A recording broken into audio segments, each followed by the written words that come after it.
Estamos,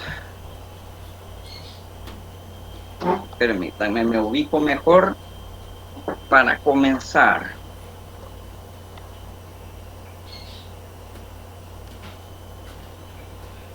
Y pongo el puntero que me va a servir eventualmente. Les decía que este día pues revisamos la marcha bacteriológica para la identificación de un cierto grupo de patógenos comunes intestinal. Existen otros patógenos, siempre de este sitio anatómico, pero el proceso, las técnicas y los medios de cultivo necesarios para su identificación son un tanto diferentes, por eso los verán en esta clase. En todo caso, hay más agentes patógenos bacterianos diferentes a los que vemos este día en esta oportunidad. En términos generales, espero que al final de la clase tengan una idea de cómo se procesan las muestras clínicas a nivel intestinal y cómo se identifican y reportan los hallazgos. Pero es bueno siempre tener claros los objetivos específicos. Estos los tienen en su manual, supongo. Así que por favor revísenlos y que les sirvan como guía para su estudio. Comencemos haciendo una aclaración necesaria. Los bacilos gram negativos del tracto intestinal han sido tradicionalmente conocidos como enterobacterias. Escuchen bien porque hay un juego de palabras en esto. Enterobacterias. Y se han agrupado taxonómicamente dentro de la familia Enterobacteriaceae.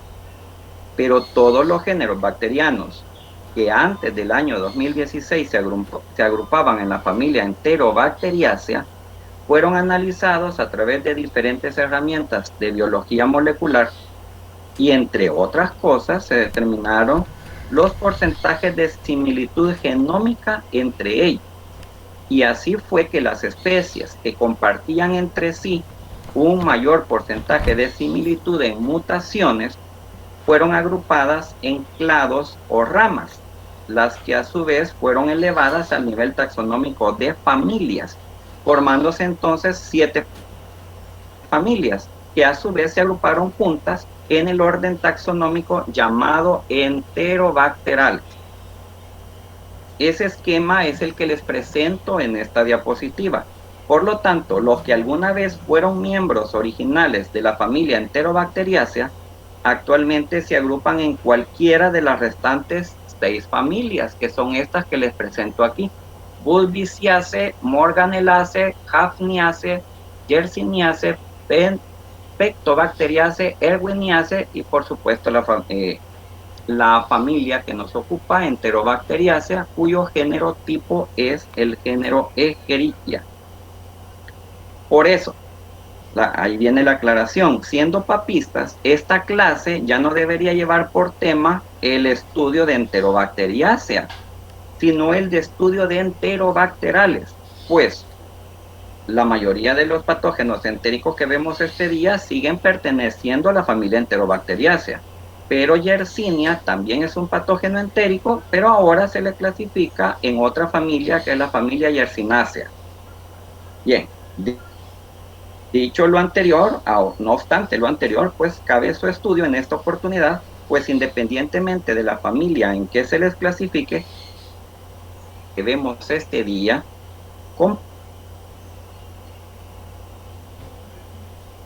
procesamiento e identificación.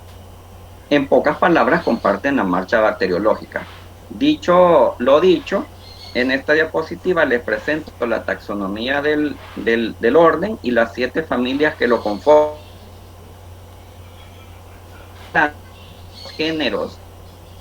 Varios géneros como Hafnia, Yersinia, Serratia, Edwardiella, Proteus, Morganella, Providencia, entre otros, conocidos antes como Enterobacteriáceas, en realidad ya no lo son.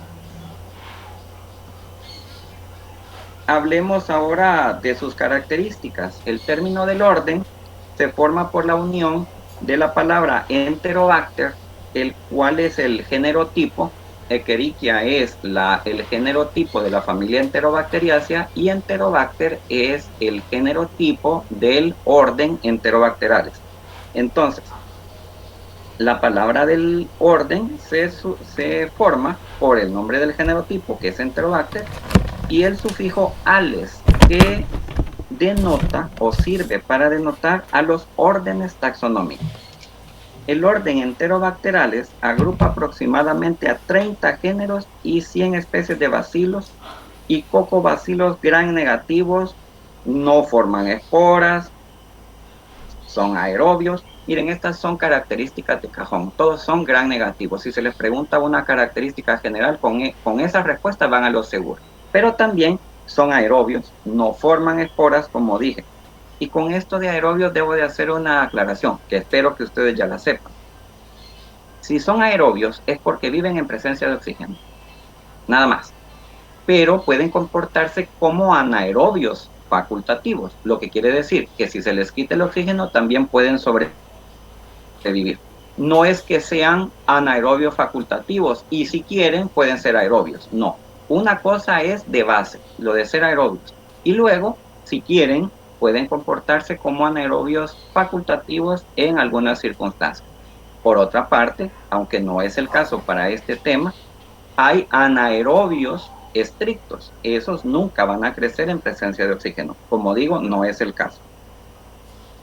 Las bacterias de este orden también son no alcohol ácido resistentes, son oxidasa negativos, son de crecimiento no fastidioso, que esta es una ventaja a la hora de trabajar con ellos en el laboratorio, porque generalmente crecen bien en los medios con peptonas o que contienen extracto de carne, o como mejor ejemplo, en el medio de agar macón, cultivándose mejor a una temperatura entre 22 grados centígrados y 37 grados centígrados. Esto significa que todas son bacterias mesófilas, crecen en un rango que va alrededor de la temperatura ambiente y la temperatura corporal del humano.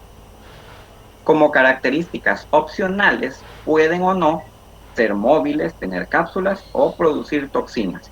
La mayoría de las especies son catalasa positivas y nitrato reductasa positivas, lo que es lo mismo decir que reducen nitratos a nitritos. Quizá la característica de grupo más distintiva es que todas las especies fermentan la glucosa en condiciones anaeróbicas, y esto, como ustedes lo saben, lo realizan las bacterias en los medios en algunos medios de prueba, principalmente en el medio de TSI.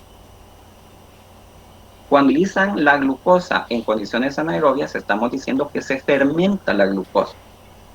Y la fermentación de la glucosa en el medio de TSI hace virar el color del indicador de pH, cosa que ustedes ya saben interpretar, volviendo el medio un color amarillo, A sobre A. En algunas ocasiones la fermentación de las... Perdón, dije algo aquí que debo explicar. La fermentación sola de la glucosa hace virar el pH del medio en el fondo del TSI, solamente en el fondo. Ahora, algunas bacterias de este orden son capaces de fermentar además cualquiera de los azúcares restantes que se incluyen en el medio de 3 azúcares.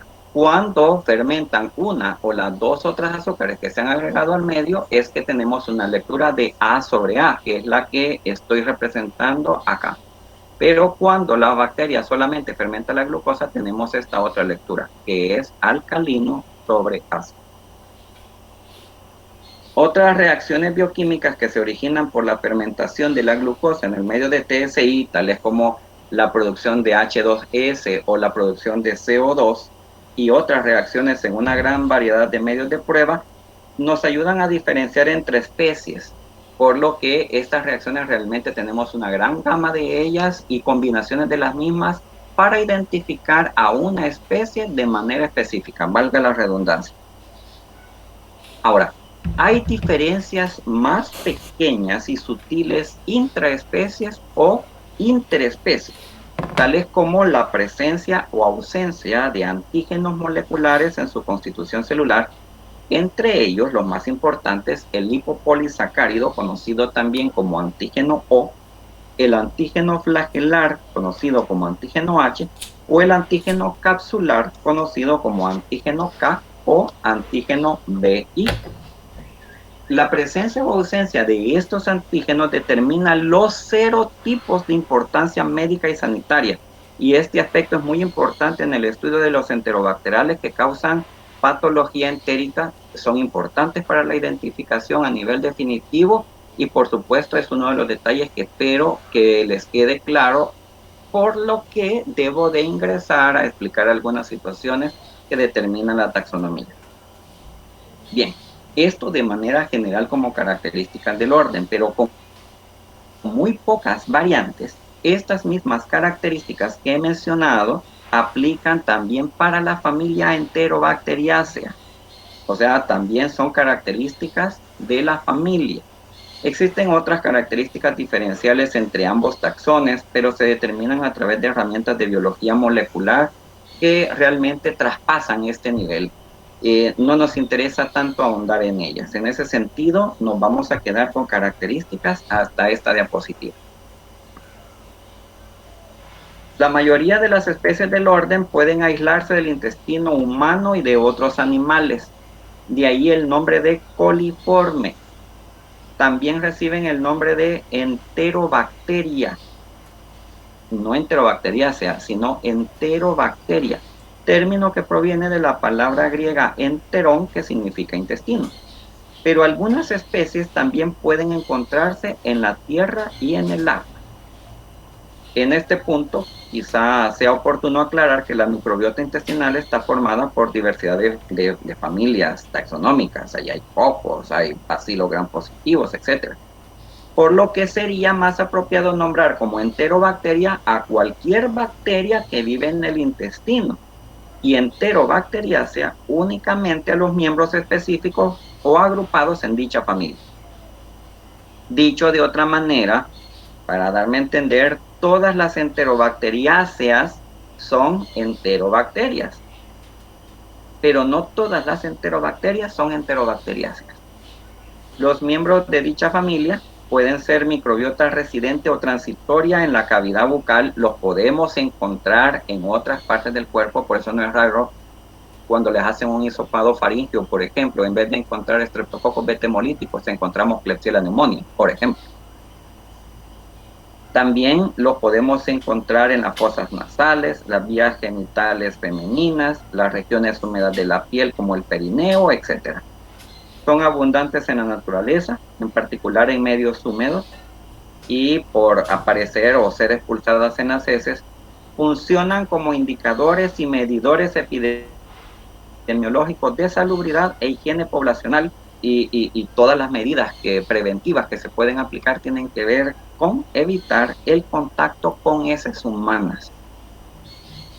En el intestino representan una fracción importante de la microbiota aeróbica, se encuentran en grandes números en el colon. Ahí, como parte de la flora, contribuyen a la degradación de residuos alimenticios, a la producción de gas intestinal, como parte de la fermentación, etc. Entonces, como parte de la microbiota en el intestino, cumplen funciones importantes para la fisiología humana. El Escherichia coli, como dije, es el género tipo de la familia Enterobacteriaceae y juega una función muy importante, evitando la colonización de otras especies intestinales que podrían tener carácter patógeno, constituyendo cerca del 80% de la microbiota aeróbica intestinal en una concentración aproximada de 10 a la 8, imagínense, 10 a la 8 microorganismos por gramo de materia fecal. Otros géneros de enterobacteriales con una presencia numerosa a nivel intestinal son Proteus y Klebsiella, mientras que, como dato curioso, otros géneros como Citrobacter, Hafnia, Providencia, Enterobacter, están presentes también en el intestino, pero de manera bien irregular según las peculiaridades de cada individuo, como por ejemplo de qué se alimenta. La dieta puede tener mucho que ver en los géneros bacterianos que encontramos en cada individuo en particular. En ciertas oportunidades, los comensales del intestino pueden comportarse como patógenos estrictos u oportunistas en infecciones extraintestinales, como urinarias, pulmonía, septicemia, contaminación de quemaduras, heridas, debido a también infecciones debidas al uso excesivo de antibióticos, o en casos de inmunosupresión o desnutrición. Un detalle importante acerca de las bacterias que vemos este día y que considero, pues eso, importante mencionar, es que son frecuentes agentes de ETAs, que que significa enfermedades transmitidas por alimentos. Las infecciones en diferentes sitios anatómicos tienen una evidente importancia clínica, pero también es importante determinar, evaluar la presencia o ausencia de estas especies de enterobacteriales en la bioindustria para garantizar la sanidad e inocuidad de productos tales como lácteos y otros productos alimenticios, alcoholes, cosméticos, inyectables, y otros productos que se encuentran en la industria farmacéutica.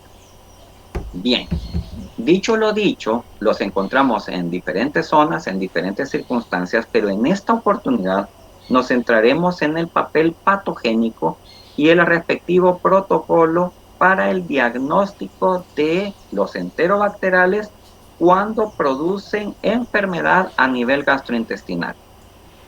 No les sorprenda que agentes que vamos a aprender a diagnosticar en esta oportunidad sean diagnosticados en una infección de vías urinarias, por ejemplo, pero la marcha bacteriológica para el procesamiento de esa muestra es diferente. Para hablar así brevemente de la patogenia, como acabo de mencionar, la presencia de enterobacterias dentro del intestino es normal y benéfica, pero puede determinar la aparición de infecciones y enfermedad, cuya gravedad va a depender principalmente de la capacidad patogénica o la virulencia de la especie en cuestión y de las características peculiares de cada individuo. O sea, el proceso de salud de enfermedad, recordarán, es una lucha constante entre los factores de virulencia propios de la gente y la calidad de la respuesta inmune que pueda montar cada individuo en particular. Entonces, de manera general, estas bacterias se introducen al hospedero humano por ingestión de alimentos y agua contaminados. Esto es de cajón. Al llegar a la mucosa intestinal, la colonizan y producen signos y síntomas de las siguientes maneras. 1. Si están tomando apuntes, este es el 1. La adhesión bacteriana y la producción de toxinas puede destruir el borde en cepillo a nivel de intestino delgado, que como ustedes saben, es el lugar donde sucede el mayor porcentaje de absorción de líquidos y nutrientes, induciendo una diarrea líquida y abundante, llamada también diarrea de tipo secretor. Las diarreas líquidas y abundantes son diarreas de tipo secretor. 2. Tenemos otra forma en cómo pueden causar enfermedad. Posterior a la adhesión, la bacteria puede ser llevada por macrófagos o atravesar ella solita directamente la barrera de la mucosa a nivel del intestino grueso, lo que provoca un foco inflamatorio de carácter invasivo, caracterizado por deposiciones pequeñas y dolorosas acompañadas de sangre, moco y abundantes células inflamatorias. Este es otro detalle que quiero que guarden en su chip. Que hay una forma de daño que implica una lesión directa a la mucosa, que implica un foco inflamatorio y que es el origen del aparecimiento de células inflamatorias.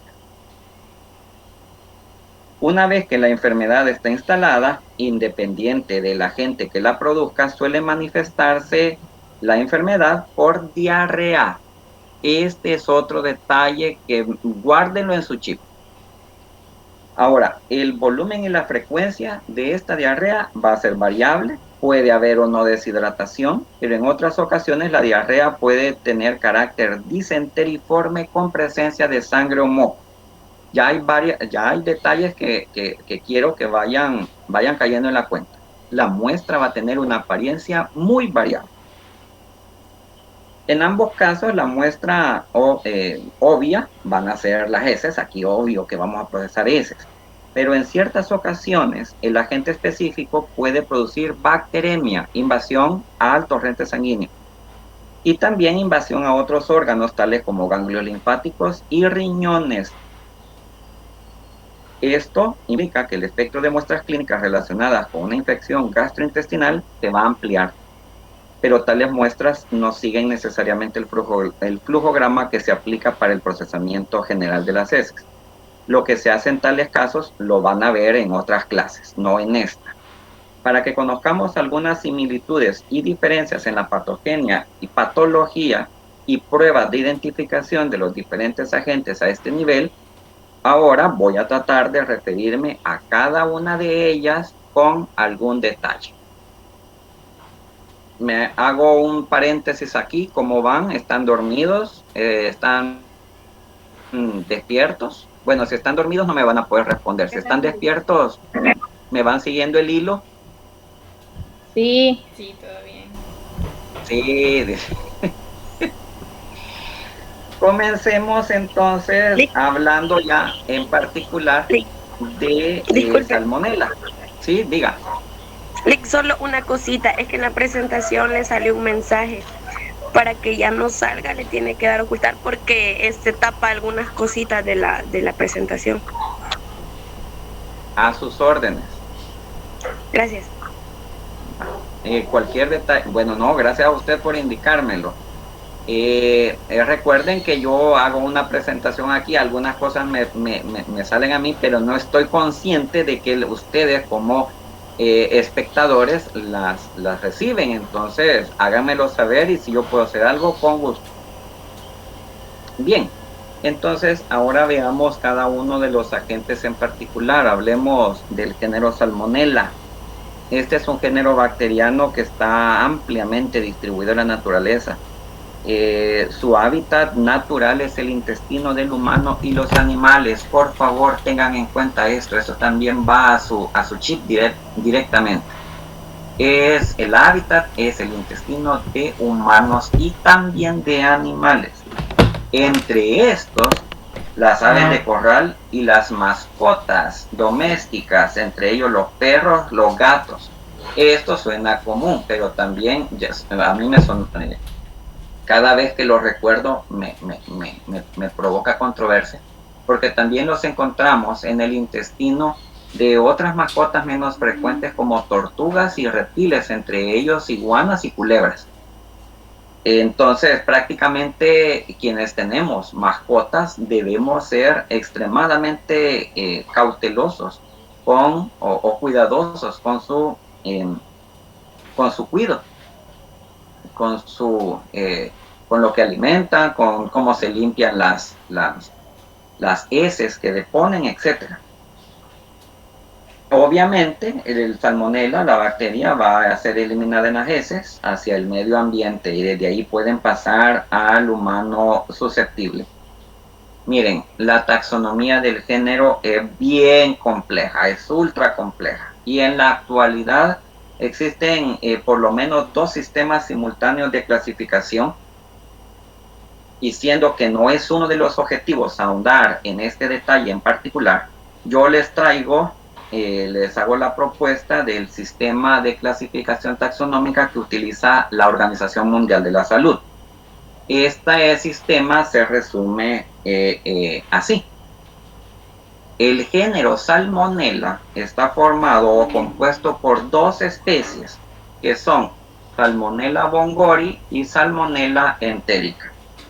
La especie principal es Salmonella entérica, y esta a su vez está formada por 6 subespecies que son las que les menciono ahorita.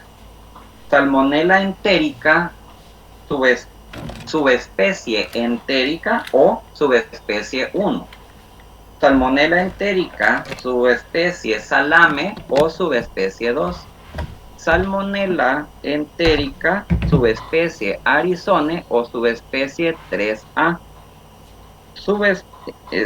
Salmonella entérica, subespecie diarizone o subespecie 3B. Salmonella entérica, subespecie autene o subespecie 4. Y Salmonella entérica, subespecie indica, subespecie 6.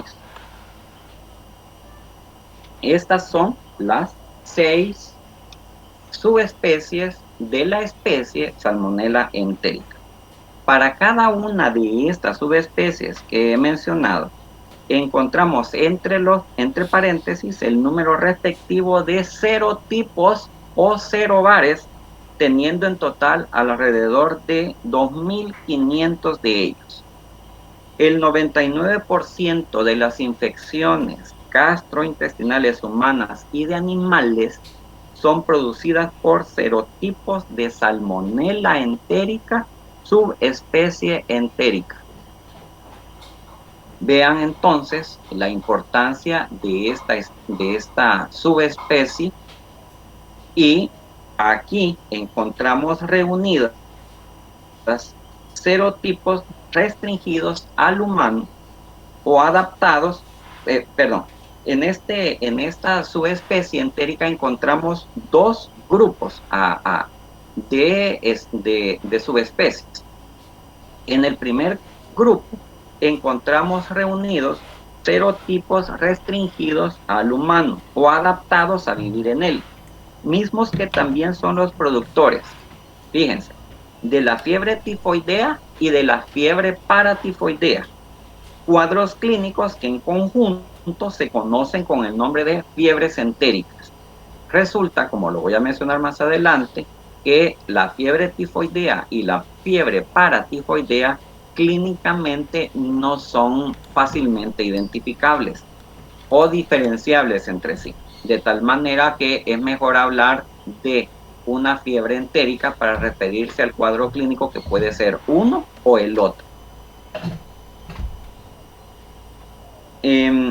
Estos serotipos se conocen, los serotipos que producen las fiebres entéricas se conocen con el nombre genérico o general o coloquial de salmonelas tíficas o salmonelas tifosas. Entre ellos tenemos a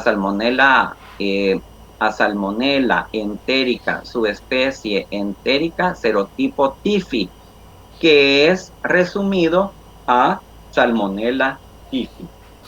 Lo mismo sucede con los otros serotipos, que son denominados Salmonella paratifi A, Salmonella paratifi B, Salmonella paratifi C. Estos son los agentes de la fiebre entérica. En el segundo grupo encontramos serotipos de Salmonella entérica adaptadas a hospederos no humanos. No viven necesariamente en el humano, pero producen infección circunstancial en él. Este grupo está formado por las salmonelas llamadas no tíficas, cuyos serotipos involucrados producen cuadros clínicos menos severos. Estos cuadros suelen ser autorresolutivos, se quitan solitos y en conjunto se conocen con el nombre de salmonelosis. Entonces, las subespecies de Salmonella entérica producen las fiebres entéricas y, por otra parte, producen las salmonelosis.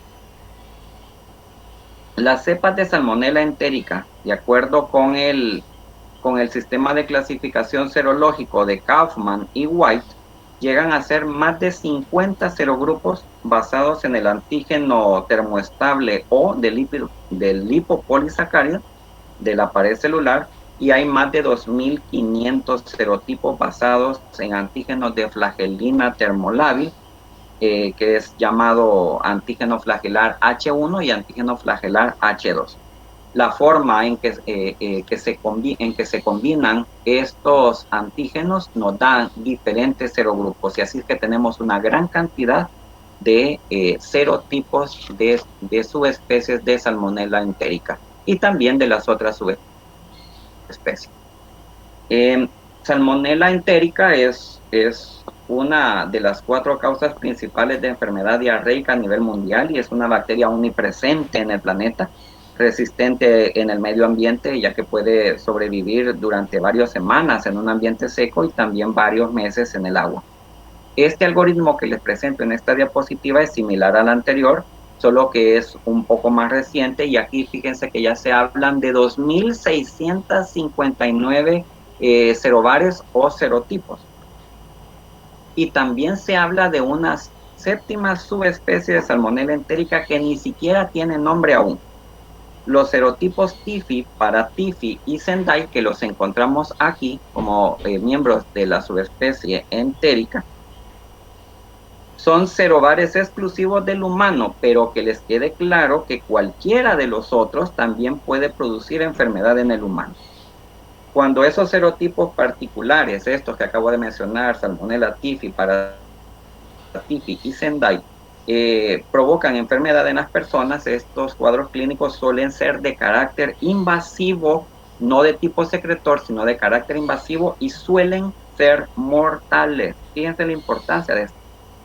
En el caso de las fiebres entéricas, generalmente son endémicas en países en desarrollo y en áreas que carecen de saneamiento básico, pues causan una gran mortalidad.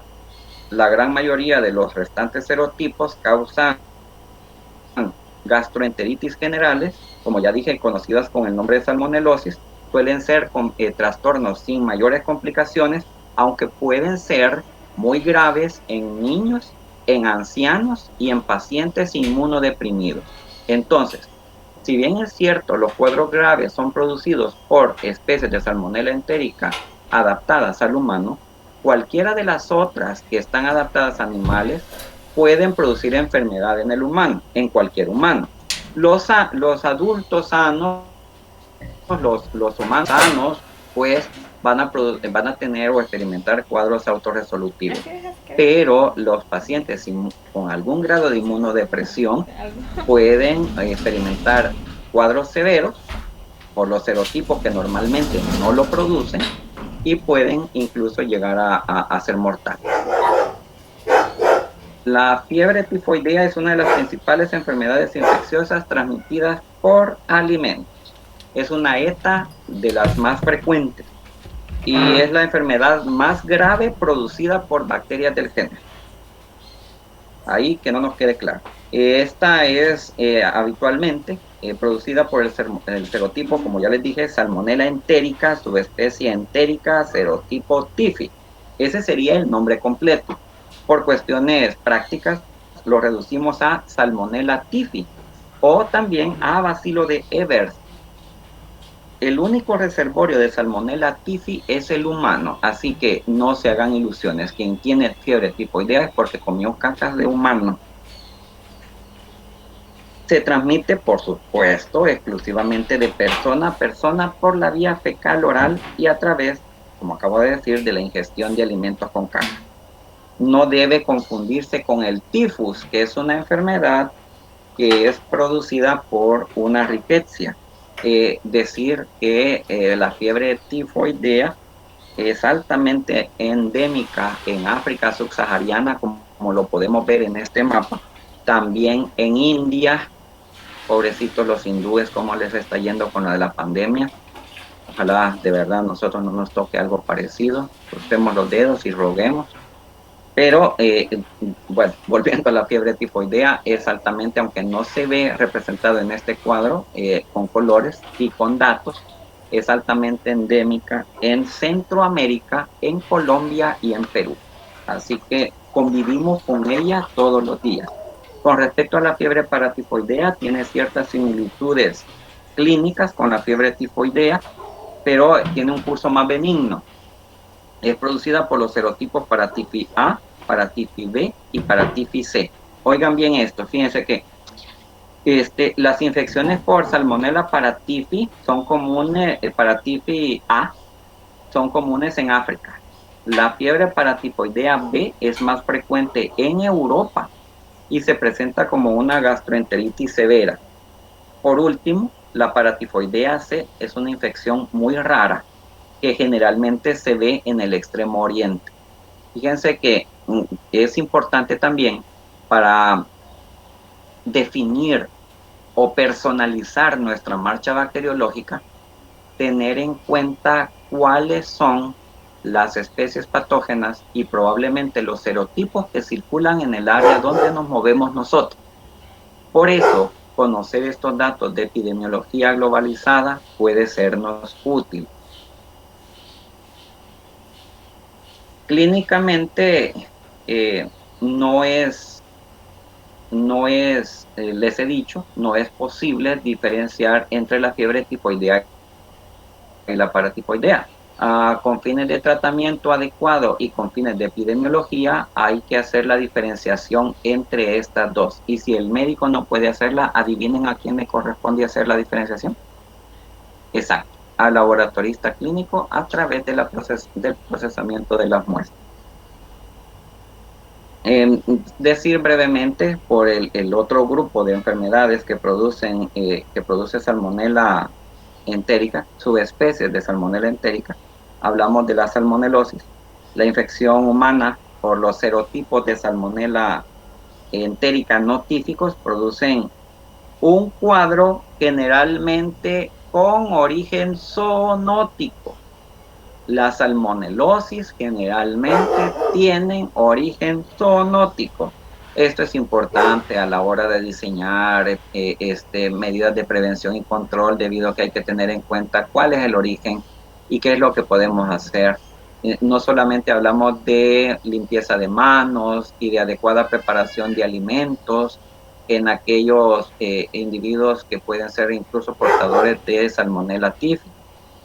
La infección por subespecies de Salmonella entérica también puede venir por la contaminación con heces de animales, sea el descuido con mascotas, la contaminación cruzada a la hora de preparar alimentos, pero no porque quien prepara sea un portador asintomático, sino también porque los alimentos ya vienen contaminados de antemano. Cocemos unos y los contaminamos con bacterias que estaban en los alimentos crudos, etc. Entonces hay que tener cuidado con todo esto.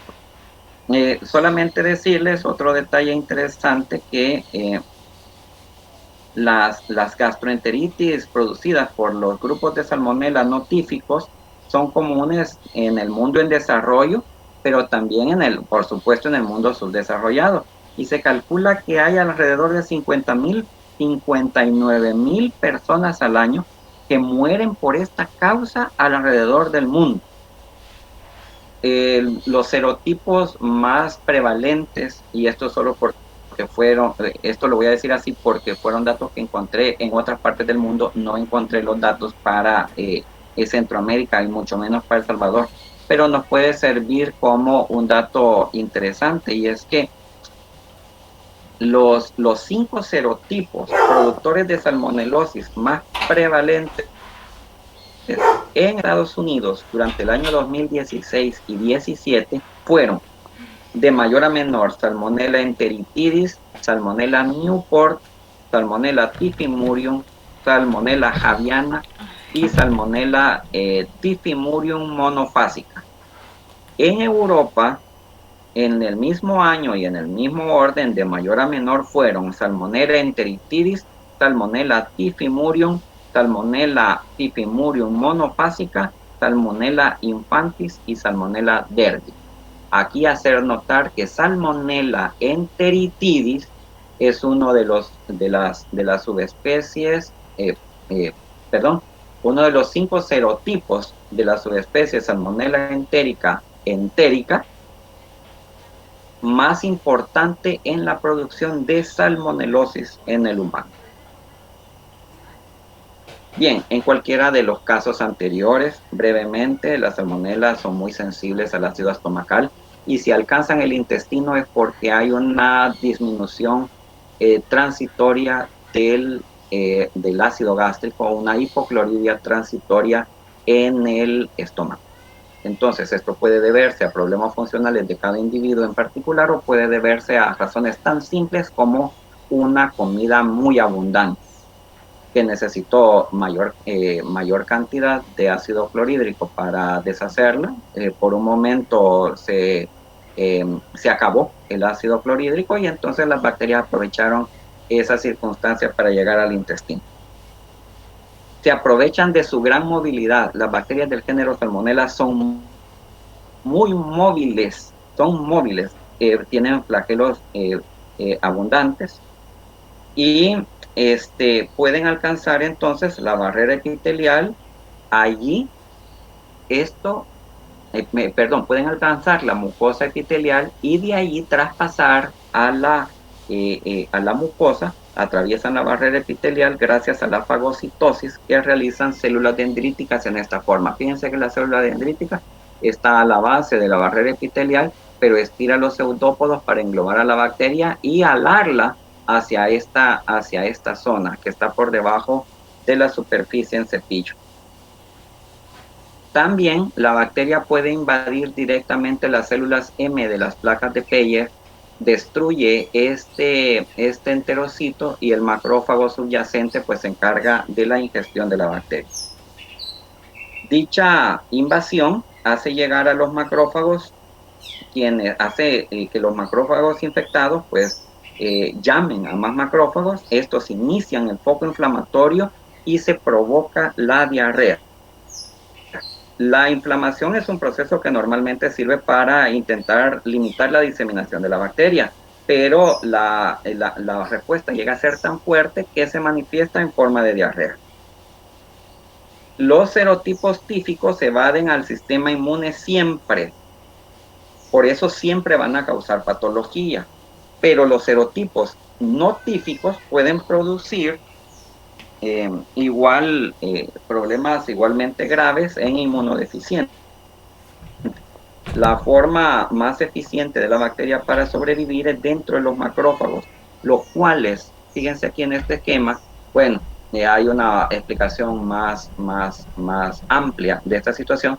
Solo voy a decir que los macrófagos infectados pueden llegar a los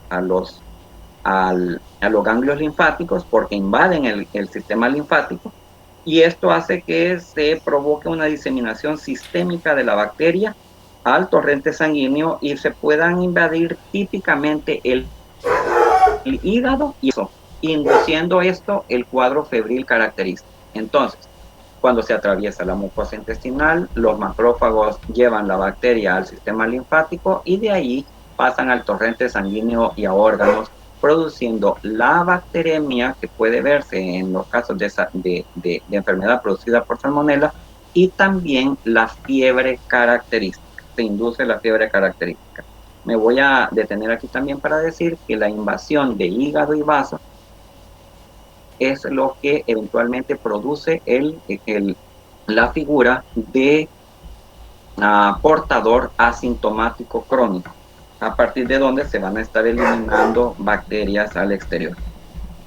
Bueno, en pocas palabras, los cuadros producidos por salmonelas, encontramos septicemia de manera común y fiebre. Los macrófagos infectados son destruidos y liberan bacterias que van a ir invadiendo más células y esto va a complicar el cuadro. De un 1 a un 4% de los individuos enfermos se convierten en portadores crónicos asintomáticos. Fíjense que esto es importante porque eventualmente podemos encontrar esto como resultado de un cultivo en individuos aparentemente sanos. La bacteria se va a alojar en la vesícula biliar y estas personas pueden liberar de 10 a la 4 a 10 a la 10 bacterias por gramo de heces. Esta eliminación puede durar más de un año, así que háganse a la idea de zonas endémicas donde existen portadores desconocidos que andan regando la bacteria. Esto se puede mantener en algunos casos hasta décadas. Esto ya se ha probado.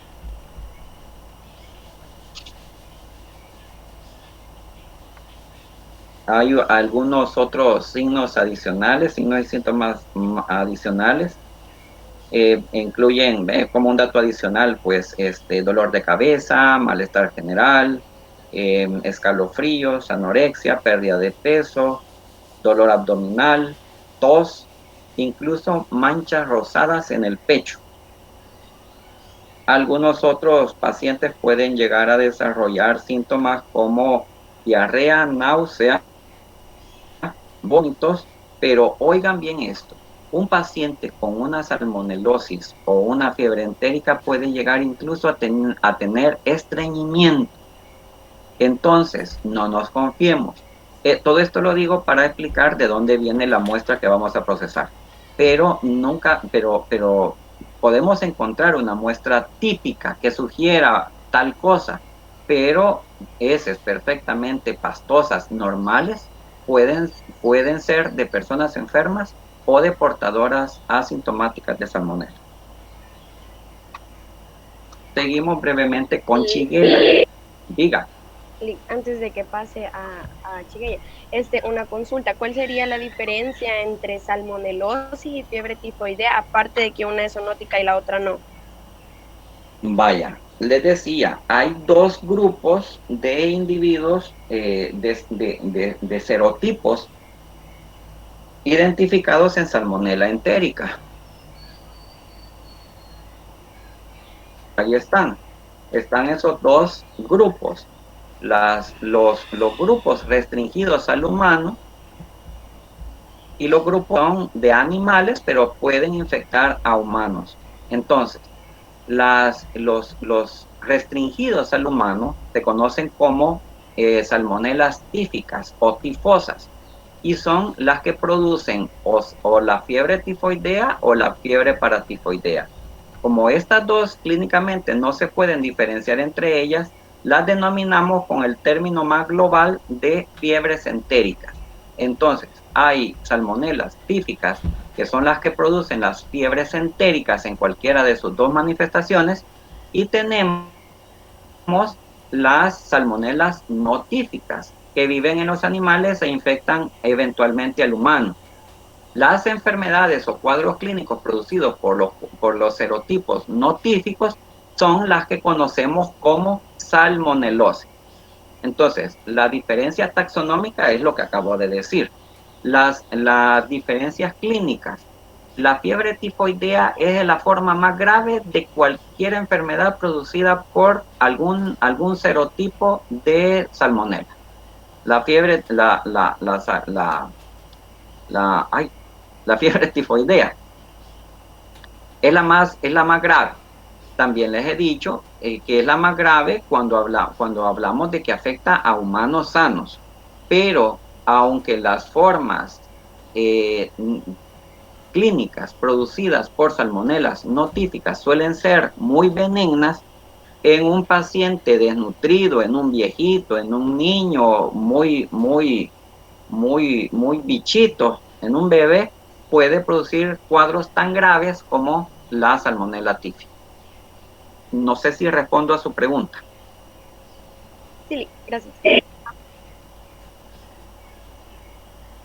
Seguimos con Shigella. Decía que, bueno, vamos a decir que esta fue descubierta en 1897 por un señor japonés que se llamaba Kiyoshi Shiga, y de allí tomó el nombre. Se les considera, oigan bien, se les considera la primera causa de disentería basilar en todos los países subdesarrollados, y seguimos nosotros los más jodidos, porque El Salvador es un país subdesarrollado, o sea, somos carne de cañón para estas cosas. Hay 4 especies diferentes en el género. Aquí en esta diapositiva yo les presento la clasificación taxonómica. Todo lo que está en la punta de la pirámide ya nos suena conocido, lo vimos en otra diapositiva. Llegamos a la familia Enterobacteriaceae, donde tenemos el género Shigella. Ahora, aquí tenemos 4 especies diferentes. Todas son patógenas y productoras de la shigellosis, o conocida también con el nombre de disentería basilar.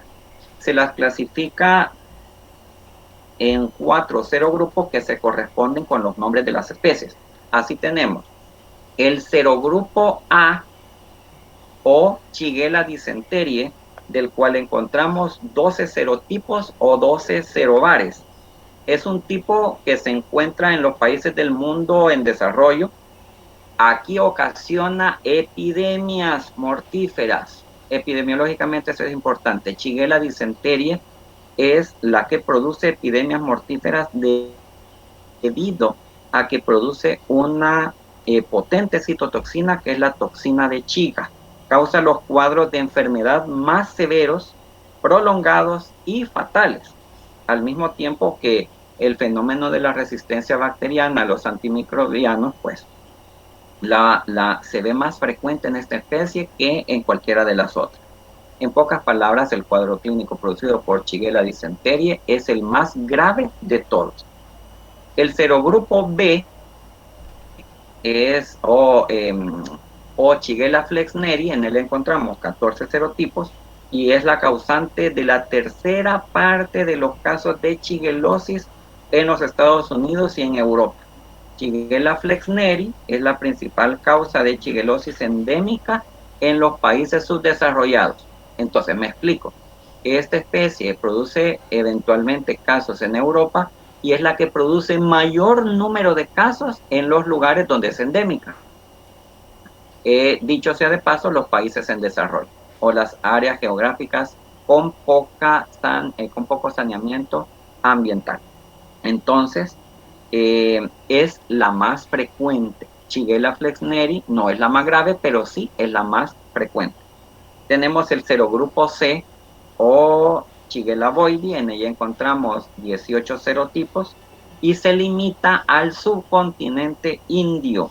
Aquí produce cuadros clínicos, pero es más abundante y prevalente en India.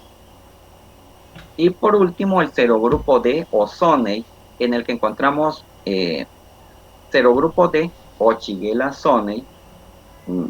Por decirlo a la carrera, me voy comiendo palabras, pero no, hay que detenerse y decirlo como es.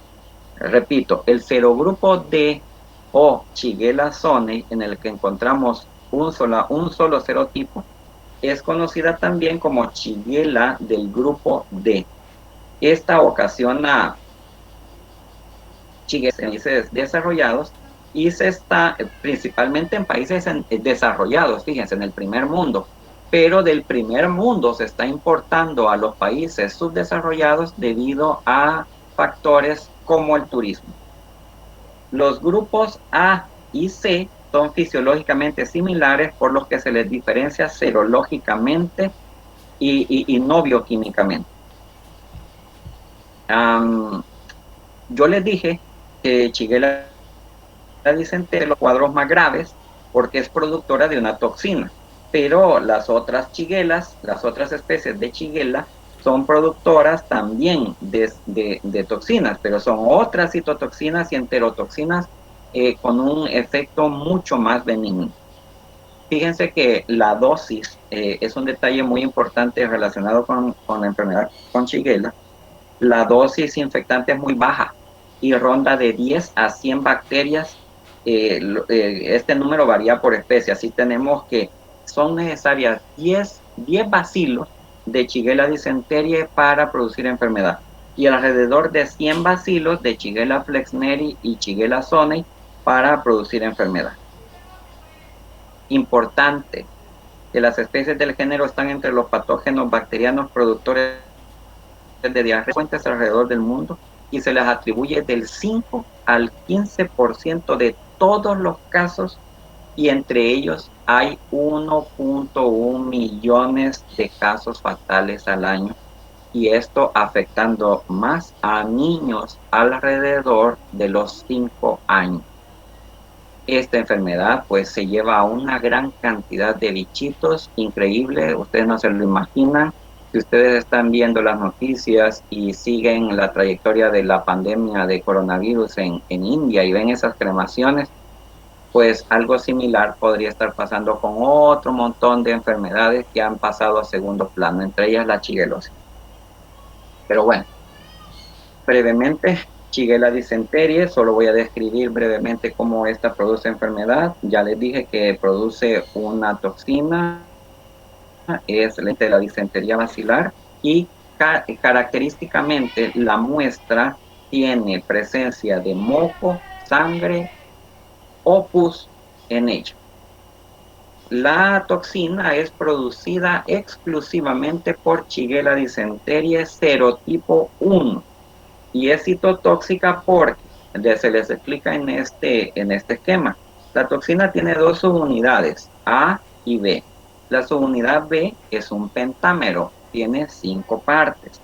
Esta es la que se une a un glicolípido, la globotriaostilceramida, que es más digerible decir que el pentámero se une al glicolípido GB3, esto en la superficie del enterocito, luego la subunidad A es internalizada, viaja al aparato de Golgi, allí se le rompe en 2 partes, el componente A1 se une al ribosoma y esto a través de algo mucho más complejo, de un proceso mucho más complejo, inhibe la síntesis de proteínas e induce a la célula a entrar en apoptosis.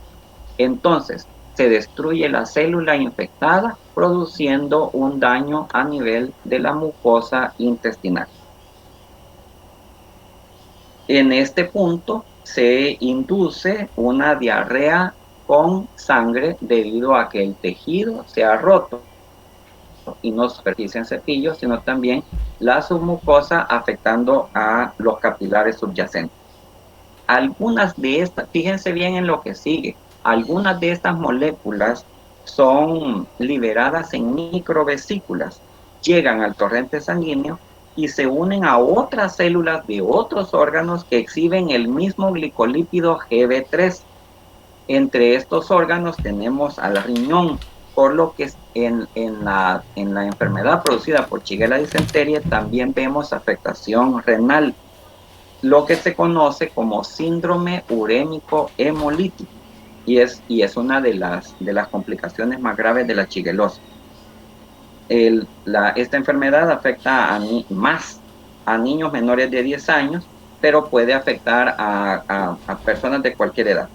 La malnutrición es un factor de riesgo importante en la frecuencia y la gravedad de la infección. El hombre, o sea, el ser humano, es el único reservorio de Shigella, de tal manera que esto dice que la infección es exclusivamente por la vía fecal-oral de persona a persona. Es contacto directo o contacto indirecto cuando se consume la bacteria en alimentos y agua contaminada.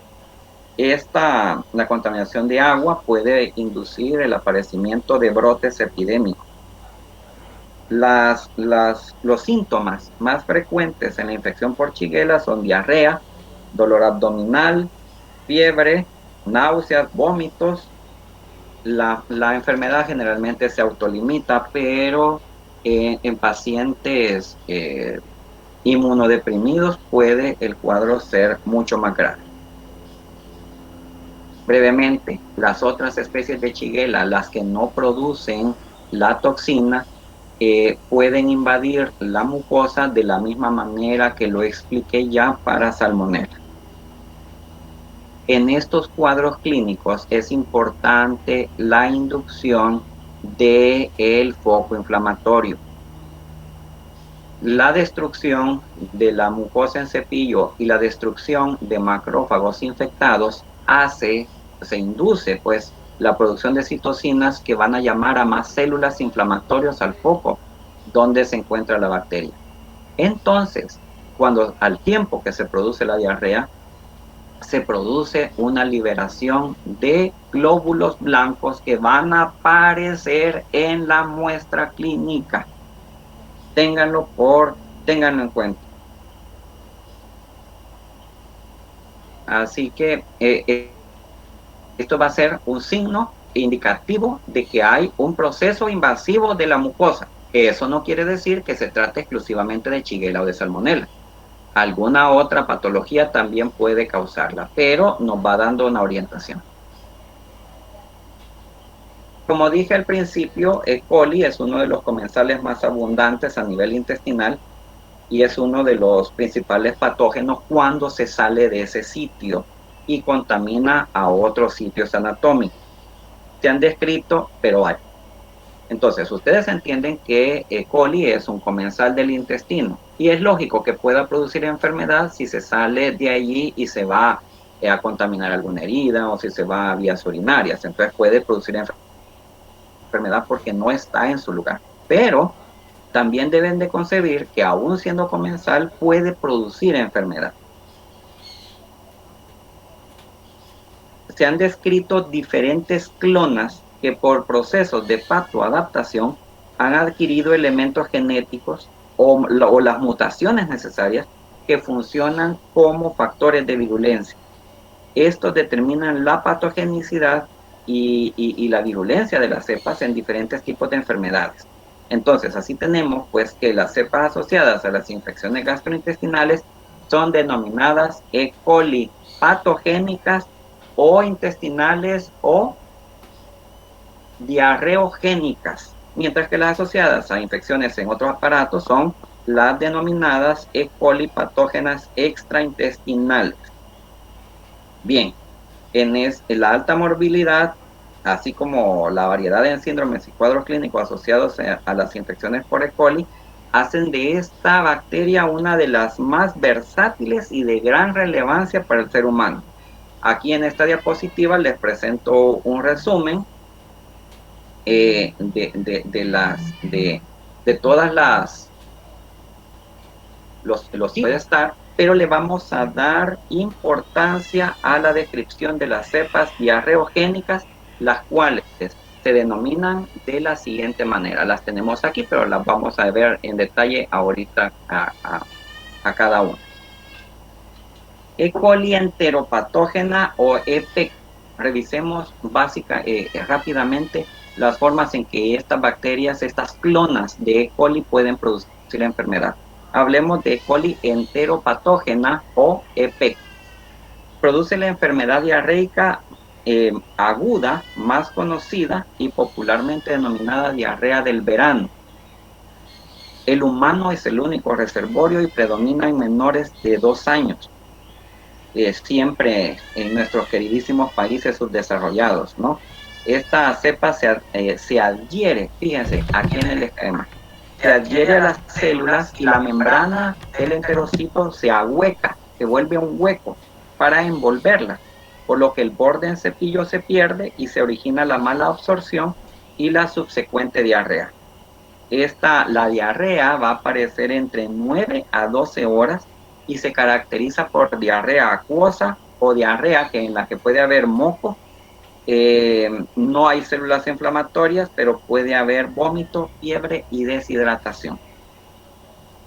El segundo tipo es la E. coli enterohemorrágica.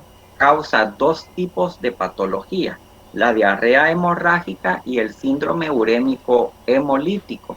¿A qué le suena esto? Sí, nos recuerda a algo que sucede en Shigella y no es fortuito.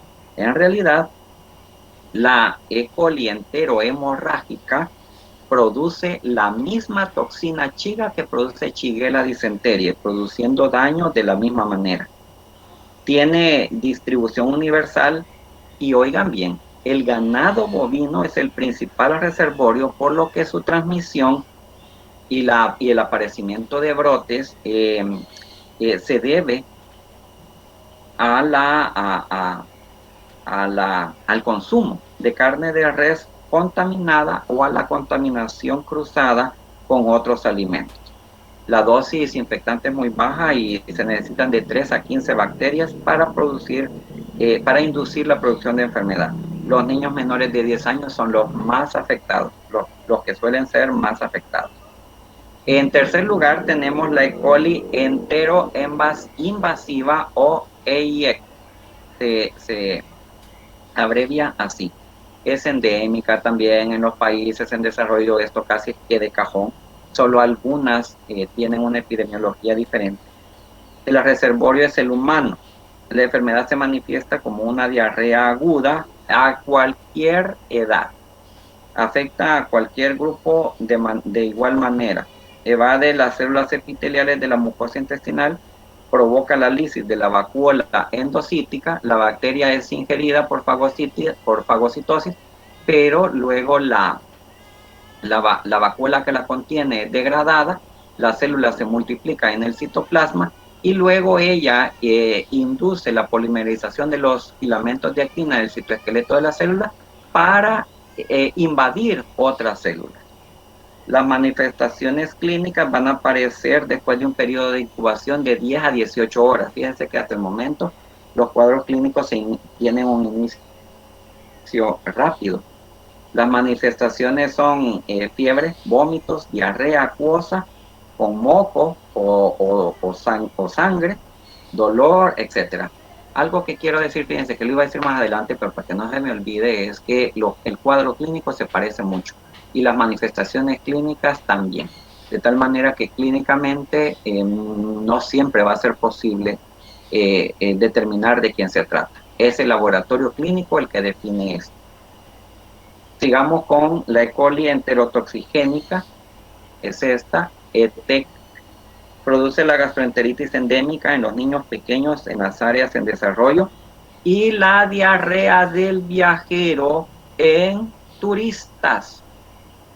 Todos esos señores altos, gringos, rubios, ojos azules, que terminan con diarrea después de comer pupusas, es porque han ingerido la E. coli enterotoxigénica y ha habido producción en ellos de dos enterotoxinas, la termolábil o LT y la termoestable o ST.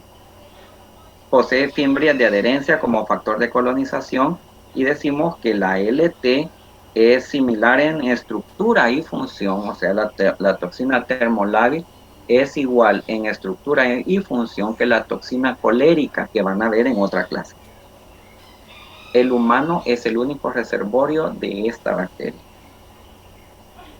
Ya para ir terminando esta parte, tenemos la E. coli enteroagregativa, es altamente prevalente en niños pequeños en países en desarrollo, produce diarrea crónica en ellos y aunque produce una citotoxina, tiene el factor fimbria 1 de adherencia, lo que permite que la bacteria se adhiera a los enterocitos en una bicapa formada por las bacterias y por moco. Todo este conjunto tendría efecto citotóxico en la mucosa intestinal. Y por último, la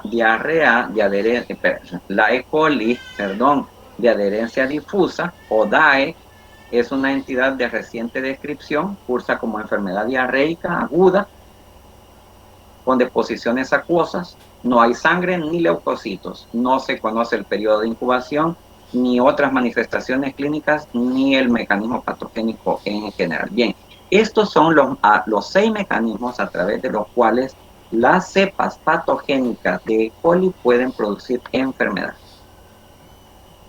En esta diapositiva les resumo los serotipos y serogrupos más comunes de Escherichia coli causantes de diarrea para cada uno de los mecanismos patogénicos que acabo de describir.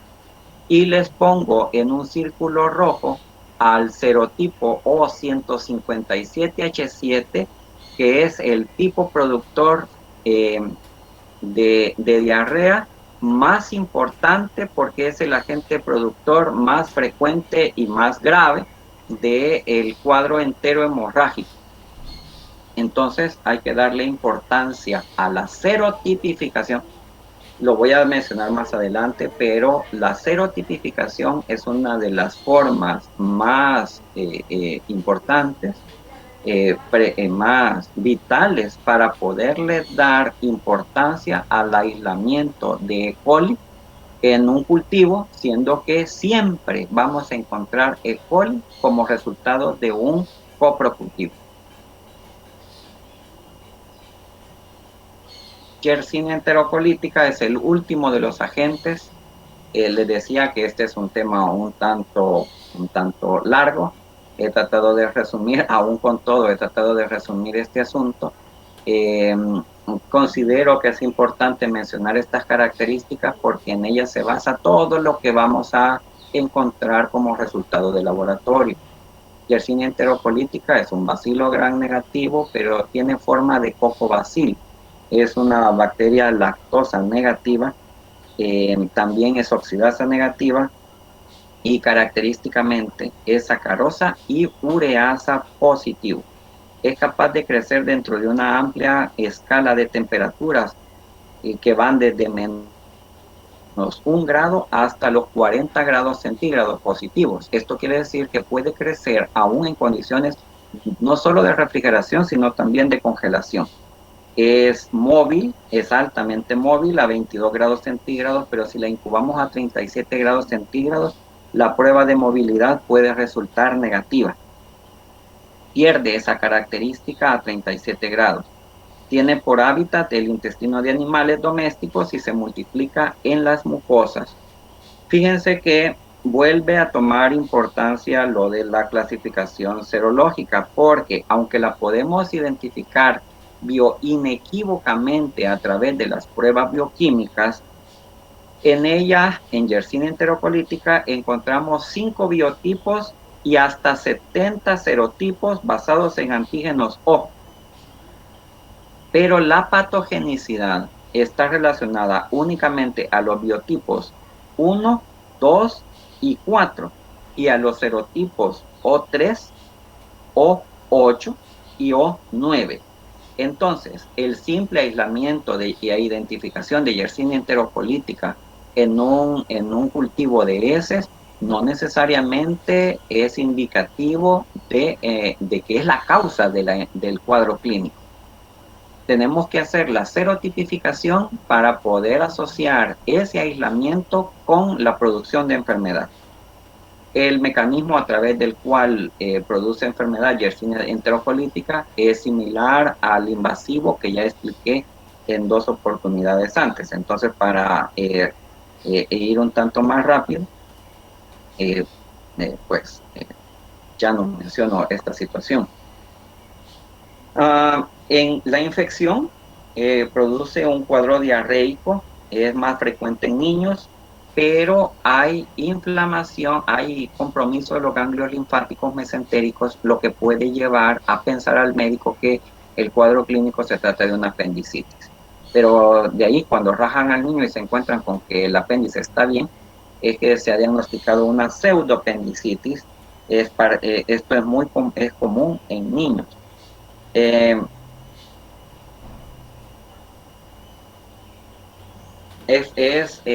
Se relaciona mucho la infección por Yersinia enterocolítica con el consumo de alimentos que han estado en refrigeración. Así que hay que, epidemiológicamente, ese es un dato importante. Ok, dicho lo dicho, entremos un poquito en materia. Por fin, ya vamos a terminar, solo faltan 30 diapositivas más. Este es el flujograma del coprocultivo. ¿Suena un poco complicado? No, en realidad no.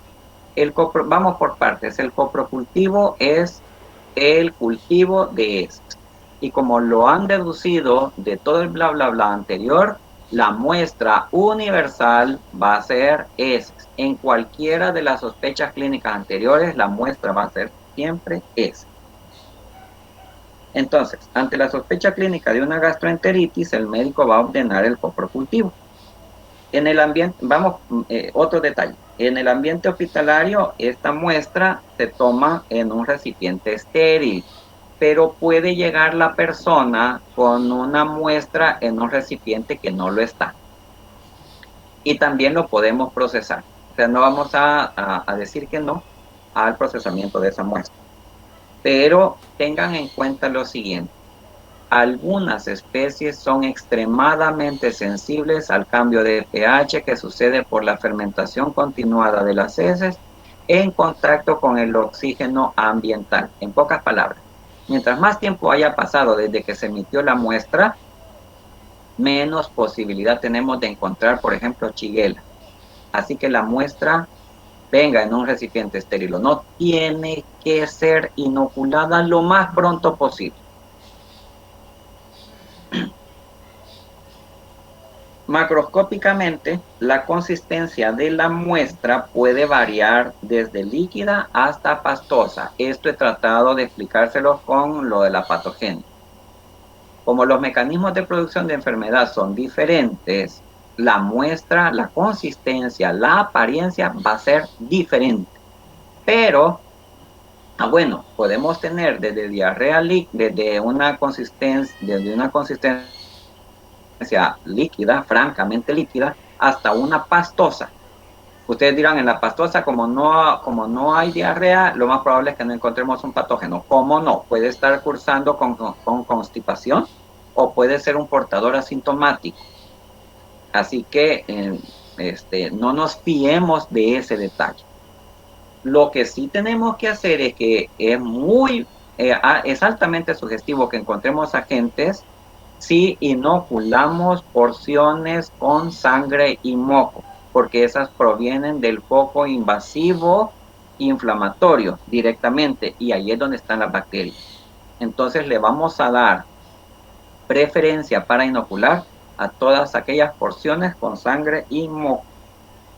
En este punto, deben ustedes recordar que una gastroenteritis manifestada por diarrea, puede ser producida por una gran diversidad de desencadenantes, tanto infecciosos como no infecciosos. He visto francas diarreas en estudiantes que no tienen un proceso infeccioso, sino que se van a someter a un examen corto de diagnóstico bacteriológico a las 11 y resto. Entonces, pueden haber causas idiopáticas de una diarrea. Entonces, en los procesos infecciosos, o sea, en esos procesos que son producidos por agentes, por microorganismos, entran por supuesto las bacterias. Pero como les acabo de tratar de explicar, algunas bacterias patógenas producen enfermedad por la acción de toxinas y no por un sobrecrecimiento de la bacteria. De tal manera que podrían no aislarse bacterias en un cuadro clínico de gastroenteritis producida por bacterias. ¿Queda claro esto? O sea, aquí recordemos que aunque la clase se trata de enterobacterales productores de gastroenteritis y que esto implica una marcha bacteriológica, realmente la muestra puede tener la apariencia de una producida en una gastroenteritis, pero este cuadro lo pueden producir virus, pueden ser parásitos, puede tener un carácter idiopático. En estos casos nunca vamos a encontrar una bacteria. Pero entonces, como esta situación puede darse y el paciente está doblado y el médico está esperando un resultado por parte del laboratorio para saber cómo proceder, entonces, pero tampoco podemos presionar a la bacteria o al posible agente a que nos diga de quién se trata. Tienen que pasar días para que demos un resultado final y el médico no puede esperarse, mucho menos el paciente. Entonces, ¿qué podemos hacer?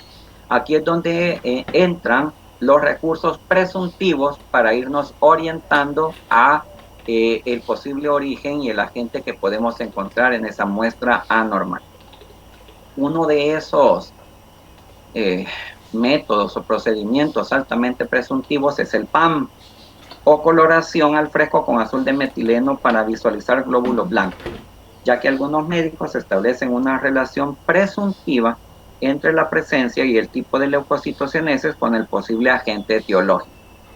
El proceso es que se mezcla una porción de heces con una gota de azul de metileno y se observa entre lámina y laminilla, tratando de descubrir leucocitos. Esto se puede hacer por observación simple, sin el colorante supravital, que es el azul de metileno. La sola presencia, oigan bien, la sola presencia de leucocitos en la muestra indica que hay una inflamación en el intestino. Y ya. Ahora, a nosotros nos puede ir diciendo esa presencia que el problema puede ser por agentes invasivos como Salmonella, Shigella o E. coli enteroinvasivo. Vale. Pero ante un proceso gastroentérico donde no observamos leucocitos, se sospecha fíjense, de una etiología viral, de una etiología bacteriana toxigénica, o sea que la bacteria produce toxinas. Entre ellas tenemos no solo a las que acabo de mencionar que producen toxinas, sino también a Vibrio cholerae, Staphylococcus aureus, Clostridium perfringens, Clostridium botulinum, etcétera. Hay otras bacterias que también se manifiestan produciendo este signo, pero no los estamos viendo en esta clase. O sea, el espectro es mucho más amplio. Ante la positividad del PAM, algunos realizan la tinción de Wright, y es lo que les muestro aquí. Este es el montaje al fresco en el que observamos leucocitos para diferenciar, para poder saber a qué línea pertenecen los leucocitos. Se puede hacer una tinción de Wright de un frotis preparado a partir de las heces, y ahí observamos. Si hay predominio de linfocitos, de leucocitos mononucleares, el médico se orienta a pensar que el cuadro se debe a fiebre tifoidea, o sea, se debe a Salmonella typhi. Pero si son más polimorfonucleares, cabe que puede tener el origen en cualquiera de los otros agentes. Por supuesto, les recuerdo, esto es altamente presuntivo y no concluyente y no se hace en todas partes. Me detengo a explicarlo porque en el Hospital Benjamín Bloom, que es donde atienden poblaciones de niños, y que les he venido diciendo con respecto a quiénes son las poblaciones más afectadas, cualquiera de los agentes que he contado, los niños. Entonces, donde atienden a los niños, hacen este bendito PAM, y la interpretación, así a grosso modo, es la que les acabo de dar. El médico quiere saber, quiere orientarse desde el principio a quién puede estarle produciendo el problema al niño. La tinción de Gram tampoco es concluyente, en algunos lugares la piden, pero esto es para buscar Campylobacter, que son células curvadas. Salvo este ejemplo, para cualquiera de las otras bacterias no tiene ninguna utilidad hacer un examen de Gram, una tinción de Gram. La muestra debe sembrarse rápido, ya les dije, especialmente si sospechamos de Shigella. En caso de no poderse sembrar la muestra ahí en el sitio o rápido, cuando se sospecha de estas bacterias y el paciente no puede defecar, o cuando ha tomado antibióticos, se puede tomar un hisopado rectal, pero este hisopado tiene que transportarse en un medio de Carry-Blair. Entonces podemos utilizar medios de transporte si la muestra viene de lejos, o cuando sospechamos que puede haber Shigella, o cuando el paciente en cualquiera de los casos ha tomado antibióticos, porque ya las bacterias se estarán coleteando. Entonces, el medio de Carry-Blair puede ser útil incorporarlo, pero les aclaro que esto no va en la marcha bacteriológica estándar. También se puede agregar un caldo de enriquecimiento, como es el caldo de selenito o el caldo de tetrationato. Pero esto cuando sospechamos Salmonella y principalmente Shigella. Estos caldos de enriquecimiento para estos géneros pueden servir de inhibitorios a cualquiera de los otros patógenos. Por eso, la muestra se inocula directamente, en placas de agar directamente la muestra clínica se inocula directamente hacia placas de agar. Pero cuando ustedes agreguen un caldo de enriquecimiento, tienen que sembrar otras placas a partir de ese caldo. Lo que quiere decir entonces es que nunca vayan a obviar sembrar placas de agar a partir de la muestra clínica, aun cuando hayan utilizado un caldo de enriquecimiento. ¿Por qué? Porque el caldo de enriquecimiento puede inhibir a patógenos diferentes a Salmonella y Shigella. Para las sospechas clínicas de gastroenteritis con bacteremia, se deberán incluir los caldos para hemocultivo, pero eso es una marcha bacteriológica diferente, por eso no lo voy a mencionar aquí. Y salvo salmonela, aplica en muy pocos de los restantes casos. Bien, una vez que han hecho esto, viene la inoculación en medios selectivos. Existe una gran gama de medios y aquí debe considerarse la epidemiología de las enfermedades en cada zona. O sea, por ejemplo, ¿para qué agregar a nuestra marcha bacteriológica en El Salvador un medio de cultivo lo suficientemente selectivo para Yersinia enterocolítica si Yersinia enterocolítica es más frecuente en Europa, por ejemplo? Tal vez yo esté diciendo, porque tenía muchos años de no estar en el ambiente de la bacteriología, pues circunstancialmente he quedado metido acá, pero mi punto de vista aquí, mi punto de vista personal, porque no lo he encontrado en las marchas bacteriológicas aplicadas aquí en la zona, mi punto de vista particular es que en el caso de Yersinia, ¿para qué agregar a la marcha un medio de cultivo tan caro? Porque es altamente selectivo para esa bacteria, y quién sabe si en nuestros laboratorios alguna vez nos lleguemos a topar con un europeo que trae el cuadro clínico producido por esa bacteria. Entonces, no tendría sentido. Ahora, dentro de la gama de medios diferenciales que podemos observar y que podemos aplicar, los básicos son el agar McConkey y el agar Salmonella shigella.